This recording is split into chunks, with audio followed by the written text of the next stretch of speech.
தற்போது நம்மிடையே பத்திரிகையாளர் திரு ஆர்.கே. இணைந்திருக்கிறார். அவரிடம் பேசலாம். சார் வணக்கம். வணக்கம். அமெரிக்காவினுடைய இந்த நடவடிக்கை அப்படிங்கிறது என்ன செயலை உணர்த்துவதாக இருக்கு? இது என்ன மாதிரியான தாக்கத்தை கொடுக்கும்? இந்த ஃபோர்ஸ் எப்படி செயல்பட்டிருக்க கூடும் இவ்வளவு ஒரு நாட்டினுடைய அதிபரை கடத்துவது உட்பட? இல்ல இது பழைய காலத்துல இந்த ராவணன் வந்துட்டு சீதையை கடத்திட்டு போனான்ல, அந்த மாதிரி கதையா இருக்கிறது. அதாவது ஒரு ரூல்ஸ் பேஸ்ட் இன்டர்நேஷனல் ஆர்டர் என்று ரொம்ப கஷ்டப்பட்டு வந்து 1918க்கும் அந்த லீக் ஆஃப் நேஷன்ஸ்க்கும் அதன் பிறகு வந்து ஐநா சபைக்கும் நடுவில் இருக்கிற இடைப்பட்ட காலத்துல வந்து ரொம்ப கஷ்டப்பட்டு வந்த ஒரு விஷயம் தான் இந்த ரூல்ஸ் பேஸ்ட் இன்டர்நேஷனல் ஆர்டர். அதாவது ஒரு நாடு வந்து இன்னொரு நாட்டை தாக்காது, இல்லை என்றால் அதனுடைய தலைவர்களை சிறைப்பிடிக்காது என்றெல்லாம் இந்த ரூல்ஸ் பேஸ்ட் இன்டர்நேஷனல் ஆர்டரினுடைய முக்கிய அம்சங்களாகும்.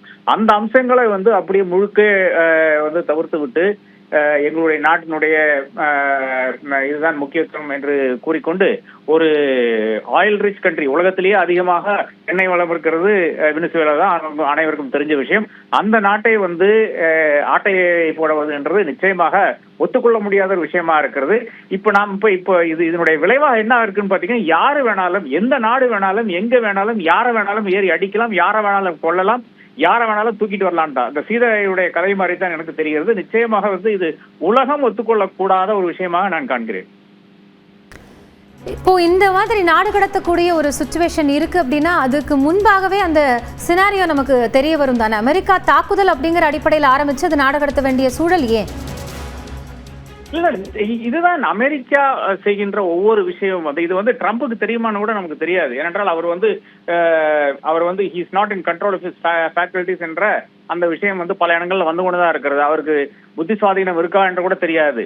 அப்போ அமெரிக்காவில் இருக்கின்ற ஒரு கும்பல், அதாவது எப்படி ஒவ்வொரு ஆட்சியாளருக்கு அருகில் இருக்கின்ற நபர்கள் வந்து அந்த ஆட்சியாளர்களை ஆட்டி படைக்கிறார்களோ, ஏறத்தால் அதே மாதிரி ஒரு விஷயம் தான் இங்கேயும் நடந்திருக்கிறது. அப்போ அதனால என்ன நடக்குதுன்னு பாத்தீங்கன்னா, இந்த நாட்டில் இருக்கின்ற முக்கியமான அந்த எண்ணெய் கிணறுகளை வந்து அமெரிக்காவில் இருக்கின்ற நபர்கள் வந்து எடுக்கக்கூடிய இந்த வாய்ப்பு வந்து இப்ப வந்திருக்கிறது. இப்போ அமெரிக்காவுக்கு என்ன லாபம்னு பாத்தீங்கன்னா வேற ஒன்றும் கிடையாது. இப்போ வந்து இதுவரை பெர்ஷியன் கல்ஃப்ல, அதாவது நம்மளுடைய கல்ஃப் நாடுகள்ல வந்து ஏதாச்சும் பிரச்சனை வந்தால் அமெரிக்காவுக்கு பெரும் இக்கட்டான சூழ்நிலை வருகிறது. ஏனென்றால் அவர்களும் ஆயிலுக்கு நம்பி இருக்கிறது வெஸ்ட் ஏஷியா தான். ஆனால் இப்போது வெனிசுவேலாவை கபலீகரம் பண்ணதுனால அவர்கள் வந்து அட்டாக் பண்ணி கீழ்ப்படுத்தி விட்டால் நிச்சயமாக அந்த பிரச்சனையே கிடையாது இல்லை அவர்களுக்கு. அங்கிருந்து எவ்வளவு வேணா உறிஞ்சிக்கலாம் இல்லையா? அப்போ ஒரு நாடு வந்து வேண்டுமென்றே திட்டமிட்டு இன்னொரு நாட்டில் இருக்கின்ற அதனுடைய வளங்களை வந்து எடுத்துக்கொள்ளக்கூடிய ஒரு நடவடிக்கையாகத்தான் அதை பார்க்க வேண்டும். இது நம்ம எப்ப பார்த்தோம்னு பாத்தீங்கன்னா, பிரிட்டிஷ்காரர்கள் இந்தியாவில வந்து சுரண்டி கொண்டு போனார்கள் இல்லையா? பெல்ஜியம் வந்து காங்கோல போய் சுரண்டி கொண்டு போடுச்சு இல்லையா? அந்த காலத்துக்கு நாம் மறுபடியும் போய்கொண்டிருக்கிறோம்.